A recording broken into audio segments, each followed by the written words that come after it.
Olá, no programa Por Brasília dessa semana, a gente vai conversar com Samuel Fernandes. Ele é diretor do Simpro e vai falar dos perigos da volta às aulas agora em época de pandemia.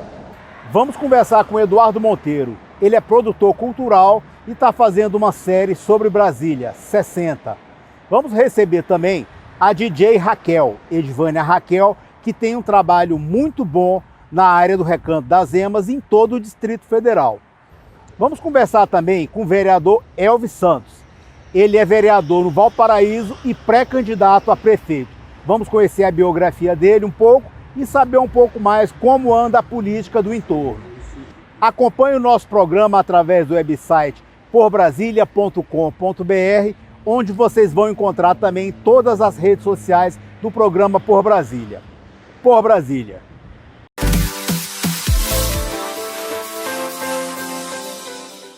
Olá, esse é o programa Por Brasília. A gente vai conversar com Samuel Fernandes, ele é diretor do Simpro, vai falar o que está acontecendo, o governo querendo volta às aulas em época de pandemia, o Simpro é contra, tem algumas campanhas em relação a isso e a gente vai saber um pouco mais. Seja bem-vindo, Samuel. Fala um pouco pra gente como está sendo isso daí. Primeiro, quero agradecer a participação no programa Por Brasília, Rócio. E quero dizer que o Simpro é contra o retorno às aulas presenciais nesse momento da pandemia, porque é muito perigoso, né? A população, os alunos, os professores, a comunidade em geral, de uma forma geral, não pode ficar expostas ao vírus mortal, que é a Covid-19, né? É muito perigoso nesse momento a aglomeração dos alunos em sala de aula. O governo precisa dar as condições necessárias para que as aulas aconteçam de forma remota. Mas acontece, Rócio, que infelizmente o governo não dá essas condições. Como é que está sendo isso? Internet para todo mundo? Como é que os alunos estão levando isso? Porque principalmente na área rural não tem internet nenhuma. Esse é o maior problema, e não só na área rural. Nós fizemos uma pesquisa e dos quase 460 mil alunos que temos na rede pública, 120 mil alunos não têm acesso a nenhum equipamento eletrônico. Então, não tem acesso a um celular, a um computador, a um notebook, à internet. Então, esses alunos estão excluídos. E o governo, pelo menos no papel, ele tinha prometido a internet para todos, mas até agora ficou só na promessa. Nada de internet grátis para os alunos entrarem nas aulas remotas. As teleaulas também, outra promessa do governo, estão suspensas, né? Então, assim, não tem mais aulas pela televisão justamente para atender esses alunos que não chegam sinal da internet na zona rural, né? Porque poderia ter um acesso aí na televisão, mas também não tem. E aí o governo, o remédio que ele dá para isso é as atividades em papel, o que é outra forma de contágio, porque esse vai e vem de papel entre aluno e professor pode ser uma forma de contágio pelo coronavírus, e é grave. E parece que existe uma campanha de pais que estão reunindo, outras manifestações da sociedade, que diz que os alunos só vão voltar para as escolas quando tiver a vacina. Na verdade, assim, há várias campanhas na internet, os pais preocupados com seus filhos e com toda a razão, porque eles não querem que os filhos se contaminem nas escolas e levam esse vírus também para casa. E se preocupam com essa contaminação na escola. E só querem levar seus filhos para as escolas quando a pandemia estiver controlada e se o governo der todas as condições necessárias. As escolas têm condições de receber os alunos, principalmente numa possível volta às aulas ainda esse ano? Olha só, Rócio, o problema das escolas é um problema crítico e quem conhece o chão da escola sabe dos problemas. São escolas, primeiro que as salas de aulas, a maioria delas são pequenas, são mal ventiladas, né, com um número de alunos elevados, né, um grande número de alunos, mesmo o governo propondo aquele rodízio, a metade de alunos em uma semana e a outra metade fica em casa, né, estudando na teleaula. Então, assim, mesmo... Agora nós temos turmas aí com mais de 40 alunos. Então, assim, a sala não suporta 20 alunos, né, em uma turma pequena. E as escolas, gente, a realidade é, muitas escolas não têm nem papel higiênico, né, para o aluno utilizar o banheiro. Então, assim, como é que vai controlar uma turma, mesmo com 20 alunos lá, com máscaras, crianças, no intervalo, no recreio, no pátio? Como é que vai ser a higienização, que tem que ser a todo momento? Qual a segurança que o pai vai ter? Né? Como é que os alunos vão se comportar nesse ambiente? Então, não tem a mínima condição dos alunos permanecerem na escola durante esse período da pandemia. Enquanto a pandemia não estiver controlada, não tem nenhuma condição de ter aula presencial. Então, o governo precisa rever esse calendário, mesmo de forma gradual. Não temos nenhuma condição de receber os alunos, mesmo a partir do dia 31 de agosto. Por quê? Porque o processo aí pandêmico que está mostrando aqui no DF é o crescimento tanto no número de casos de coronavírus quanto ao número de mortes. Samuel, então, o que você acha que o governo poderia fazer nesse momento para tentar melhorar um pouco as condições dos alunos, dos estudantes e da sociedade em geral?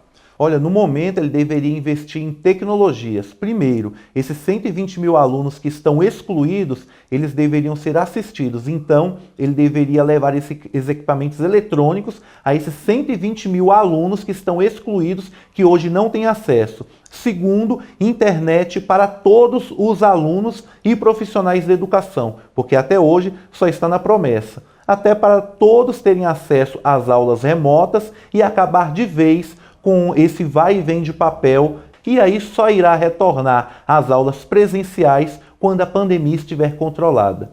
Ok, Samuel, agradeço a sua presença no programa. Por Brasília.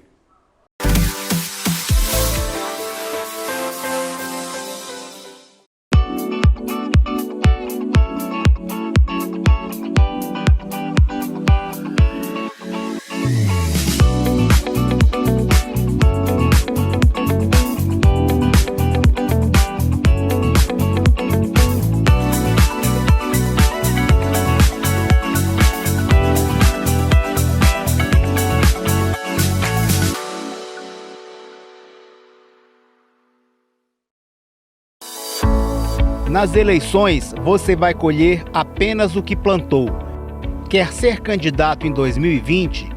Já começou sua pré-campanha? Não perca mais tempo. Comece já. Nós, da Royal Politics, podemos aumentar suas chances de vitória.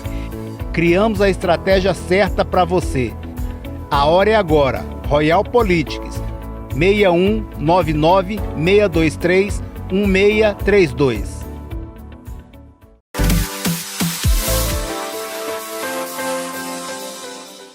Esse é o programa Por Brasília. A gente vai conversar com a DJ Raquel, Edivânia Raquel. Ela, além de DJ, é produtora, ela é ativista social, educadora social e tem uns projetos bem interessantes. A gente vai conversar com ela e vocês vão conhecer um pouco do trabalho dela.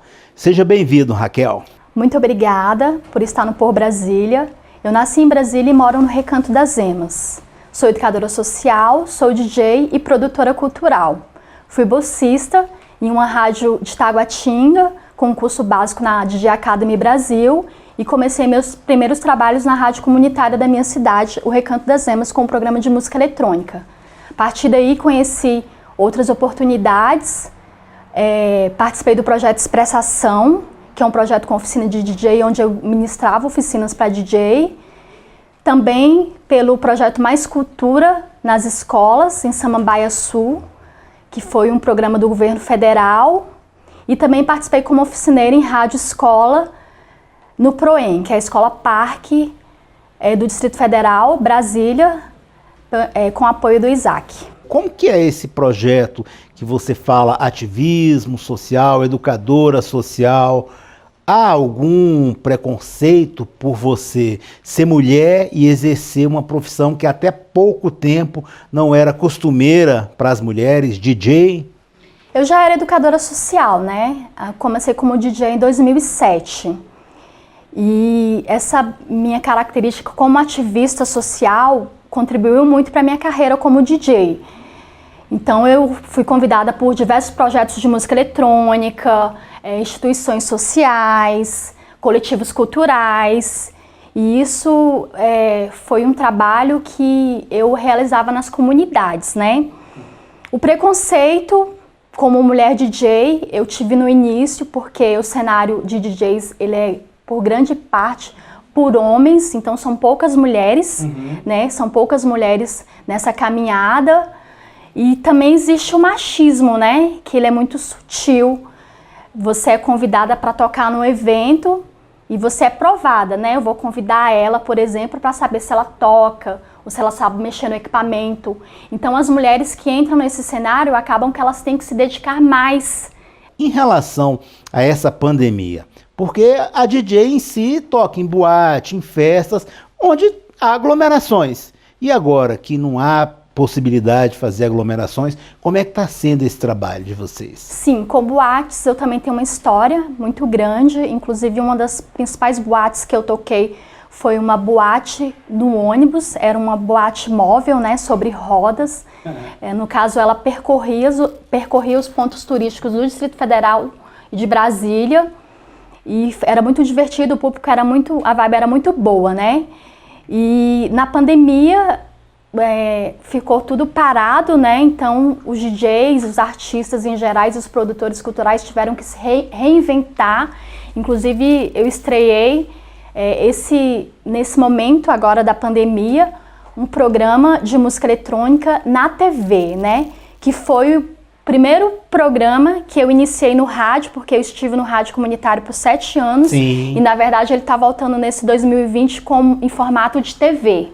TV Web. TV Web. Então, e como é que as pessoas assistem, acessam esse trabalho seu aí? Passa o endereço. Então, nós estamos pelo Vídeo Black Mix, VB Mix e pela TV Cheio de Festas. Vocês podem encontrar no Instagram ou no Facebook, procurando a página Programa Positive, e no Instagram também Programa Positive. É um programa divulgado para todo o Distrito Federal. E você também pode estar me encontrando pelo Facebook como Edivânia Raquel.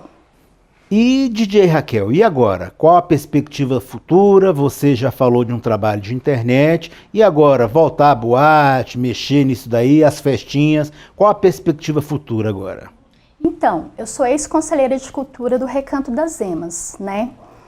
E eu também estou na linha de escrever projetos culturais pela Secretaria de Cultura do Distrito Federal. Então o foco é estar dialogando com a Secretaria de Cultura para ter mais projetos aprovados, né? Então é um caminho que os artistas e os ativistas, os produtores culturais têm para eles terem uma oportunidade melhor de carreira. Ok, Raquel, agradeço sua presença no programa Por Brasília.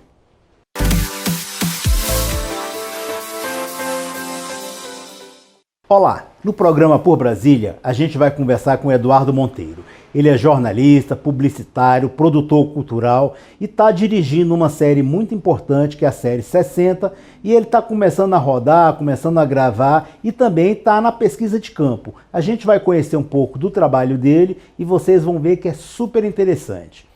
Seja bem-vindo, Eduardo. Fala um pouco mais desse trabalho. Rócio, antes de mais nada, meu nobre amigo, queria lhe agradecer aí a oportunidade de estar aqui no seu programa de muita importância, uma audiência fabulosa em Brasília e no entorno, e traz muita alegria para a gente poder estar aqui nesse espaço dedicado à política, às artes, à cultura, enfim, à vida de Brasília. Verdade. E me diga uma coisa, como é que está sendo gravar esse documentário 60, qual a perspectiva, o que está impedindo nesse momento dele ir para frente? Bom, na verdade, meu amigo Rócio, o que acontece? Com essa questão toda da pandemia, essa infelicidade que pegou o mundo inteiro e nos pegou a todos de surpresa, muitas coisas obstaculizaram o nosso projeto. Mas o que eu quero lhe dizer é o seguinte, nós estamos na fase de pesquisa, porque o propósito desse documentário, que é uma série de episódios, ele é botar luz em certos fatos e em certos personagens.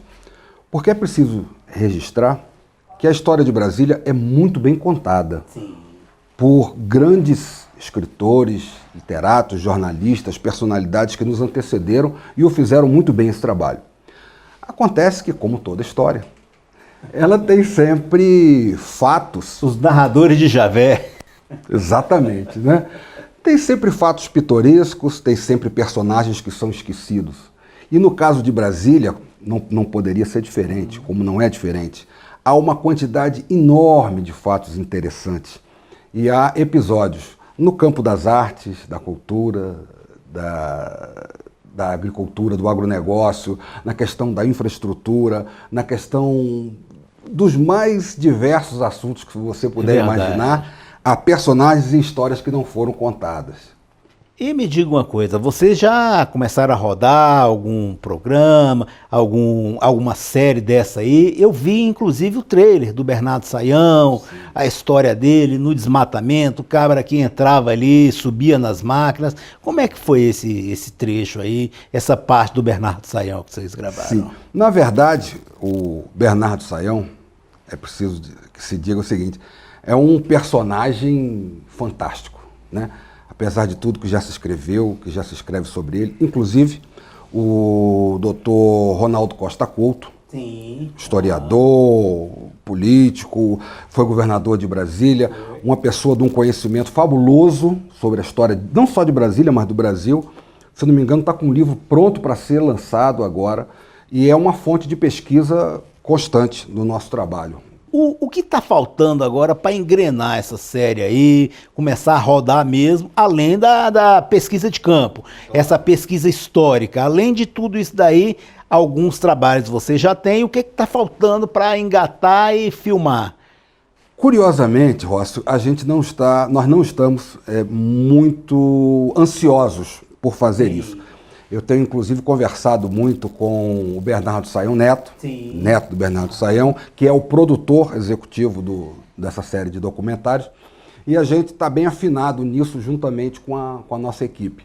Nós não estamos com pressa nem de rodar e nem de fazer, por conta do que a gente vem descobrindo de material. Uma riqueza enorme, né? Enorme. Então, os arquivos da Rádio Nacional precisam ser visitados. O Museu da Imagem do Som precisa ser visitado. Os estúdios da TV Manchete, o espólio do Rio, precisa ser visitado. É outro se eu fosse enumerar aqui também a quantidade de locais que precisam ser visitados, é uma quantidade. Então tem muito material para ser levantado, justamente porque nós não estamos interessados em fazer mais um trabalho sobre Brasília. Vocês estão querendo fazer um trabalho muito diferenciado, bem, dando luz a fatos novos, dando luz a personagens, dando luz àquilo que ainda não foi dado. Bem, Eduardo, qual o foco dessa série? O que vocês gostariam de resgatar e mostrar? Qual o objetivo dessa série? Realmente tem um aspecto muito interessante que a gente pretende tratar, que é a formação da alma do brasiliense propriamente dito, aqueles que nasceram de 1960 para cá. É um orgulho nascer em Brasília. E esse orgulho, de uma certa maneira, durante um bom tempo, ele ficou um pouco ferido por conta dessa imagem de corrupção, de malversação com dinheiro público, e que, na verdade, é uma injustiça, porque essa imagem de Brasília, até certo ponto ruim, ainda existe isso, isso foi construído através de personagens externos. Isso. E não tem nada a ver com Brasília. Então Brasília, o verdadeiro espírito do brasiliense, a verdadeira alma do brasiliense, que é a grandeza maior de Brasília, através das artes, através de grandes artistas, em todos os segmentos. Esse é um propósito da gente trazer também essa alma esse resgate. Esse resgate. Ok, Eduardo, agradeço a sua presença no programa Por Brasília. Rócio, eu é que lhe agradeço a oportunidade e agradeço especialmente a você, telespectador, que está aí nos ouvindo com a sua atenção, com o seu carinho. E aguardem, muito em breve, 60.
Eleições 2020. Não perca tempo e nem dinheiro. Fazemos seu diagnóstico eleitoral. Melhoramos sua imagem e reputação através de estudos de cenários. Traçamos a melhor estratégia. Com uma boa pré-campanha, suas chances são maiores. Royal Politics 61 99 623 1632.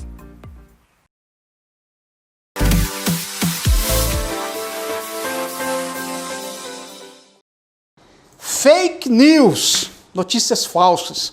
Foi um problema em 2016, foi um problema em 2018 e certamente será enfrentado em 2020. O problema é que fake news não é algo novo. Notícias falsas, desde o início da República, são utilizadas para tirar a credibilidade de adversários e eleger outros candidatos. O problema é que com o aumento e a atualização da tecnologia, essas fake news são replicadas num volume muito maior, num alcance muito maior. E é por isso que elas causam o estrago que vem causando nas eleições.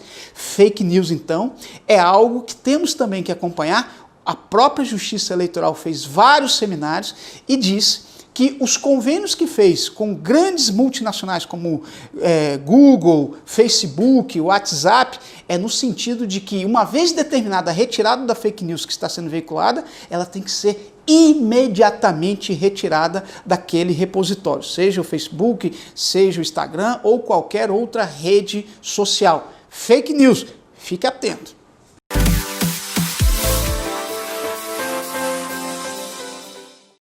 A gente vai conversar com o vereador Elvis Santos, ele é pré-candidato a prefeito aqui de Valparaíso de Goiás.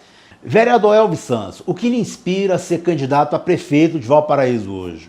Ross, primeiro eu tenho que dizer que sou muito grato a essa cidade, é uma cidade acolhedora, né? E ela motiva a gente a trabalhar sempre mais por ela. Eu sou o vereador mais votado da história dessa cidade. Dessa maneira também eu fui o mais procurado pelas pessoas, né? As pessoas nos trazendo aí as demandas, as dificuldades que Valparaíso vive no seu dia a dia, né? E a gente vendo essas pessoas precisando de tanto, sabendo que Valparaíso tem uma estrutura financeira tão boa, e aí percebendo a falta de gestão voltada às pessoas que usam o serviço público, na verdade isso motiva hoje nós colocar nosso nome como pré-candidato a prefeito dessa cidade, né, e defender de fato os projetos que vão atender as demandas da nossa comunidade. E agora, Elvis, se por acaso o vereador Elvis Santos foi eleito prefeito de Valparaíso, dia 1º de agosto, o que o prefeito Elvis Santos de Valparaíso vai fazer? Qual a primeira canetada? Qual as primeiras obras? Qual a sua primeira ação política? Temos uma luta muito intensa para travar, a eleição aumentou o prazo para 15 de novembro, então assim, vamos trabalhar muito. Hoje Valparaíso de Goiás é uma cidade que não tem uma rodoviária, né? É uma cidade que não tem um centro administrativo, gasta quase 500 mil por mês de aluguel, é uma cidade que não tem uma maternidade, uma cidade hoje que recebeu mais de 30 milhões de reais, até dezembro ela recebe mais de 30 milhões de reais para tratar o combate ao Covid, a gente não tem teste para as pessoas. Então, assim, a gente hoje, o que nos movimenta hoje, o que motiva a gente estar nessa luta e o que vai fazer a nossa tomada de decisão, Ross, é fazer uma gestão voltada às pessoas, é ter amor pelas pessoas, é entender que as pessoas não podem passar pela dificuldade, sendo que a decisão está na nossa mão. Temos que entregar nossa rodoviária pública, temos que fazer a nossa maternidade municipal. As pessoas nascem hoje, o Ross, em Valparaíso, só quem tem condição de pagar um plano de saúde ou particular.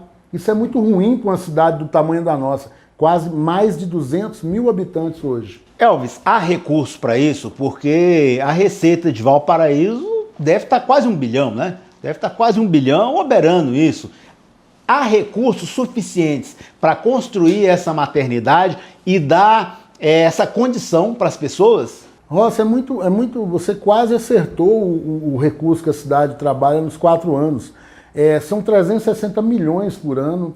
Ao longo do mandato são 4 anos, mais de 1 bilhão e 300 milhões que a atual gestão gastou. E a nossa cidade hoje não tem um transporte de qualidade, né? O nosso transporte está sucateado. Hoje é muito simples, se você constrói um centro administrativo, você já deixa de gastar quase 500 mil, você já pode criar sua maternidade municipal com a sua UTI neonatal, ou seja, o que precisa é ter gestor, é saber aonde aplicar o dinheiro, de onde tirar, aonde deixar de gastar. O dinheiro não pode ser desperdiçado, Rosa. A gente não pode olhar para uma cidade e achar que o dinheiro público pode ser gasto de qualquer forma. E me diga uma coisa, quais outras providências o prefeito Elvis Santos, caso eleito, vai tomar diante a cidade? Além dessas ações na saúde, quais outras ações você poderia citar para a gente que há necessidade urgente? Hoje nós temos um dos nossos pilares econômicos, é o comércio. O comércio hoje está sendo sacrificado. A atual gestão, ela sacrifica o comércio fechando e ela não oferece hoje medidas de combate à pandemia, que deve entrar no nosso mandato lá em 2021 e a gente vai ter que imediatamente cuidar do nosso comércio, fazer as medidas, a prefeitura tem que assumir as barreiras sanitárias, os testes em massa, ou seja, nós temos que valorizar nosso comércio, porque é um dos pilares econômicos do nosso município. O comerciante hoje, ele é tratado como refém. O seu alvará, ele é dado como provisório, não se dá alvará definitivo, ou seja, um dos pilares econômicos fica na batuta do prefeito da cidade. Vamos acabar com isso. O alvará do comércio tem que ser liberado definitivo e imediato, tem que ser na porta do comerciante. O comerciante tem que ser visto como parceiro da nossa cidade. É a gente que vai estar a serviço dele, não é ele a serviço da gente. Valparaíso tem crescido bastante. E por que não tem crescido de forma financeira também, com melhores condições? Hoje nós temos uma política muito errada na cidade, Rossi. Hoje nós temos grandes empreiteiros aqui, grandes construtoras. Um exemplo, tem bairro aqui agora que foi liberado mais de 5 mil unidades habitacionais. Quando você chega no bairro, foi liberado sem esgoto, sem um posto de saúde, sem uma creche, sem uma escola. Olha o tamanho do problema que a atual gestão está deixando para o futuro. Isso era para ser obrigação dos empresários, Rossi, deixar também os equipamentos públicos, né? A prefeitura já vai entrar com a manutenção depois, mas hoje não. Hoje, os parceiros da atual gestão constroem na cidade, deixando um grande rombo para o futuro. Nós vamos ter que dar escola, saúde, transporte, vamos ter que urbanizar essas áreas, vamos ter que investir. Ou seja, temos bairros aqui que há 20 anos não recebem benefício público. As gestões que passaram, Rossi, não fizeram investimentos. E agora a atual gestão tem coragem de deixar mais de 40, 50 milhões de reais de problema para o futuro, para os próximos gestores. É uma missão difícil, mas a gente está preparado, conhece os problemas da cidade e se a gente chegar a ser o prefeito de Valparaíso de Goiás, vamos transformar essa cidade. Obrigado, Elvis, pela sua presença aqui no programa. A gente conversou com o vereador Elvis Santos, pré-candidato a prefeito de Valparaíso, e ele falou das propostas que futuramente podem ser feitas aqui na cidade, caso ele seja eleito. Por Brasília.